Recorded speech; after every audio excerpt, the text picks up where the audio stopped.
1947 August 15ஆம் நாள் திங்கட்கிழமை நம்முடைய நாடு சுதந்திரம் அடைந்தது. நீ முன்னாடி வாடா.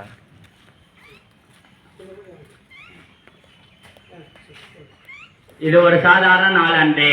பல பேர் தங்களை இன்னியதை தியாகம் செய்து நமக்காக சுதந்திரம் பெற்று தந்த ஒரு புனித நாள். ஜாதி மதம் பேதங்களை கடந்து ஒவ்வொரு இந்திய குடிமகனும் தன்னுடைய சுதந்திர காட்டை கர்வத்தோடு சுவாசித்த தொடங்கிய நாள்.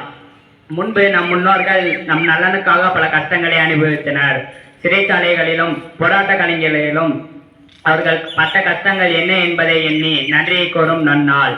நம் தேசிய கொடியை பறக்க விடுவதில் மட்டும் நம் கடமை முடிந்து விடுவதில்லை. நம் தேசிய கொடியைப் போலவே நம் எண்ணங்களும் சிந்தனைகளும் உயர்வாக இருக்க வேண்டும் என்று நம் அனைவரும் நன்னாளிலே உறுதியெடுத்துக் கொள்வோம். எவ்வளவு பொன்னும் பொருளும் கொடுத்தாலும் என் தாய்நாட்டுக்கு ஈடு இணை இல்லை. வாழ்க என் தாய்நாடு, வளர்க என் தாய்நாடு.